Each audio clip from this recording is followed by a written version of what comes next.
Olá, tudo bem? Eu pude conversar com vocês em breve sobre o crime de calúnia, crime que ofende a honra objetiva. Agora chegou a hora de falar, ainda que brevemente, sobre o crime de difamação, certo?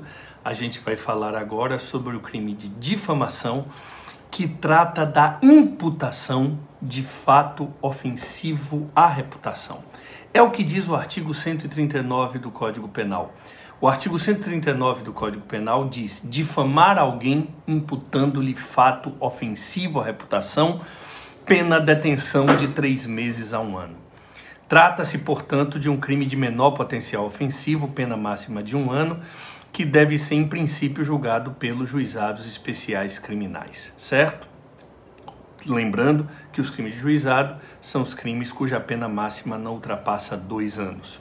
Pois bem, o que é difamar? Qual é o conceito de difamação? Difamação é você imputar um fato ofensivo à reputação de alguém. Ou seja, é um crime que, segundo a doutrina, atinge a chamada honra objetiva. Consiste na atribuição de um fato que é ofensivo à reputação de alguém. É ofensivo à imagem, ao bom nome, aquele conceito que você constrói num determinado meio social.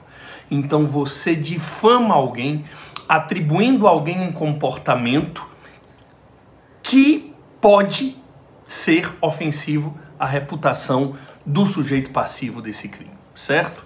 O que é que eu posso mais dizer a respeito da difamação?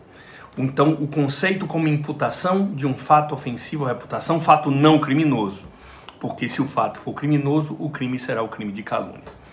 Sujeito ativo do crime de difamação, crime comum, pode ser cometido rigorosamente por qualquer pessoa, qualquer um pode difamar, lembrando da hipótese da imunidade parlamentar na forma do artigo 53 da Constituição Federal, em que os deputados, os senadores, os deputados estaduais e os vereadores na circunscrição do município têm essa imunidade no que tange ao crime de difamação, desde que tenha relação com sua atividade parlamentar, certo?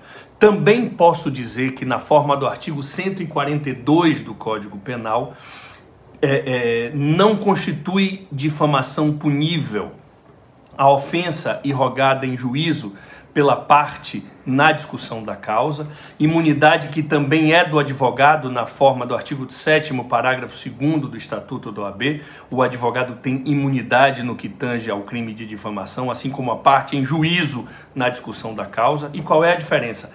A parte tem que ser em juízo na discussão da causa. O advogado, até mesmo fora de juízo, mas em razão de sua profissão, certo? Também o artigo 142 diz que a crítica científica, artística ou literária, salvo o manifesto propósito de ofender, também tem imunidade, então eles não cometem difamação. Da mesma forma, a opinião desfavorável de funcionário público no exercício da profissão também não constitui difamação, certo? Essas pessoas não podem ser sujeito ativo no exercício das suas profissões. Esse é o sujeito ativo.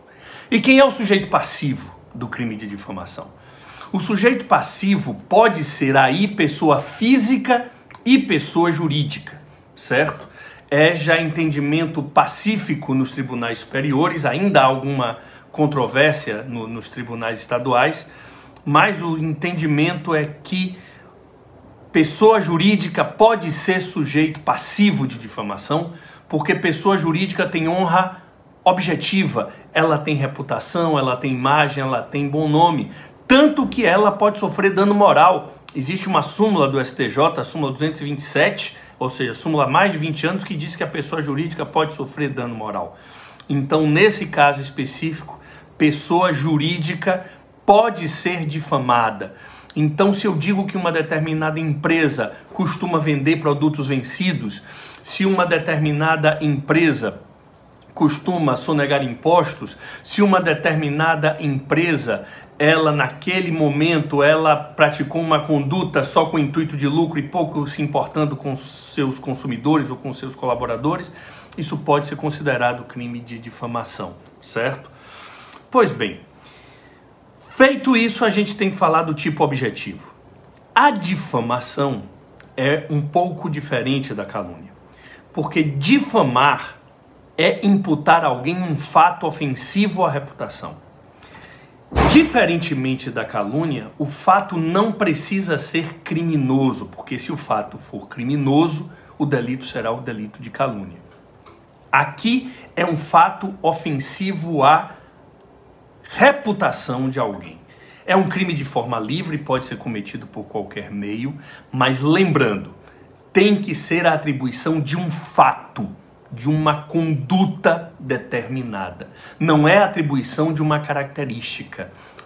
Assim como na calúnia, você difama alguém dizendo que alguém fez alguma coisa, não que alguém é alguma coisa. Certo? Se eu digo que alguém é preguiçoso, por exemplo, isso pode ser eventualmente uma injúria. Se eu digo que alguém é bêbado, pode ser uma injúria. Mas se eu disser que durante a quarentena fulano se apresentou embriagado na rua, isso é difamação, um fato ofensivo à reputação de alguém, certo? Nesse caso específico, é bom deixar bem claro que esta atribuição de fato tem que ser uma atribuição de um fato determinado a uma pessoa física ou jurídica determinada. Não existe a previsão legal de difamação contra morto. O que pode haver, às vezes, é a difamação de um vivo por intermédio do morto. Por exemplo, uma viúva chega e alguém diz que o marido costumava traí-la, alguma coisa do gênero dessa natureza. Então, não existe difamação contra o morto, ao contrário do que existe na calúnia, certo? E aí que surge a questão, tem que ser um fato determinado, que não seja crime, porque aí vai ser calúnia, e esse fato determinado precisa ser falso? Essa é a grande questão. Diferentemente da calúnia, que é a imputação falsa de fato criminoso, na difamação, a imputação é de um fato ofensivo à reputação. E quando a lei fala de um fato ofensivo à reputação, ele está querendo dizer o quê? O que é um fato ofensivo à reputação? É um fato capaz de manchar a imagem e o bom nome que a pessoa tem num determinado grupamento social. E se esse fato for verdadeiro? Bem, em princípio, ainda assim o fato será criminoso. Por quê? Algo que diz respeito à sua intimidade, algo que diz respeito à sua privacidade, certo? Ainda assim o sujeito não tem o direito de divulgar esse fato.